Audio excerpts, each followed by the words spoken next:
So shifting to the tennis world, because the Australian Open, which is the first Grand Slam of the calendar year, is approaching. It's approaching, I believe, on January 17th. So in about a week and a half, 2 weeks.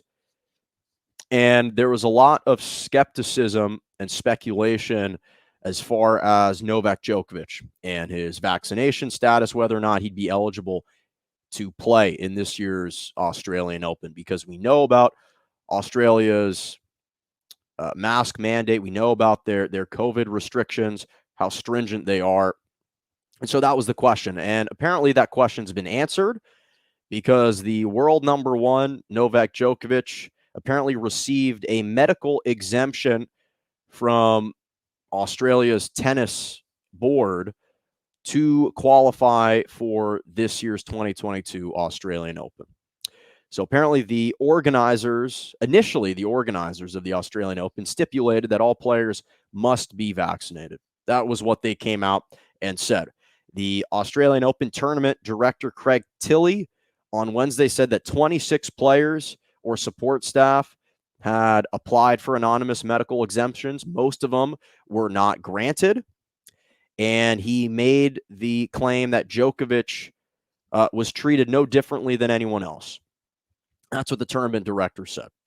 The prime minister, or the deputy premier of the Victoria state, because obviously Australia is broken up into different states, and Melbourne, which is where the Grand Slam is played, falls under the state of Victoria. So their premier deputy, James Merlino, last month said that he insisted the medical exemptions would not be a quote-unquote loophole for privileged tennis players, end quote.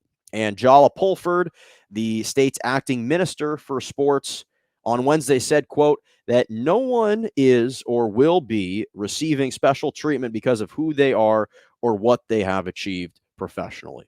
So that's what they came out and said. So let me break this down for people. Every organization, every corporation, every branch of government, they have a PR team.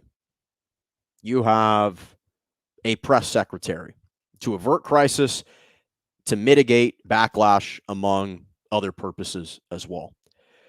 So that's their job, is to spin titles, spin headlines, spin news, and present it in a way that makes sense for the public to digest, that they can buy, that they can believe. And so if all this is true, for the sake of starting my rant, if this is all true, then it's very valid. They claim that Novak Djokovic underwent a robust, thorough medical review process. So if that's the case, yeah, all these statements that have been made by the tournament director and the deputy and the sports minister, those all seem valid. Those all seem legitimate. It's one thing to beguile. It's one thing to unintentionally be deceitful. It's another thing to outright fabricate and to outright lie to people's faces and to the public's. And that's what's going on right here. Because the truth of the matter is, there is no reason why the entire country of Australia should be modifying its vaccination rules for one guy. That's what they came out and essentially that's what they did. They acquiesced to cater to Novak Djokovic's individual circumstance. That's what they did. And in fact, what they revealed is the most important thing behind all of this, which is what all these organizations, what all these corporations, what all these branches of government, less so for branches of government, but mainly for these organizations and corporations, what they all have in common. And that is the bottom line: making money, making revenue. They know good and damn well that if Novak Djokovic isn't there, they're going to lose a significant amount of fandom, a significant amount of money. The fact that Roger Federer, Rafael Nadal, and Serena Williams are all not participating this year's Australian Open further highlights that, further accentuates that. The U.S. Open was about to endure a similar problem, and face a similar reality. Djokovic ended up playing in that tournament. But they understand that Novak Djokovic is probably the sport's biggest, if not one of the biggest draws to the sport. He's tied for the most Grand Slams ever by a tennis player with 20. He's won the Australian Open 9 times, which is the most all time for any tennis player. He's won the tournament 3 consecutive years. They wanted Novak Djokovic there, is the bottom line.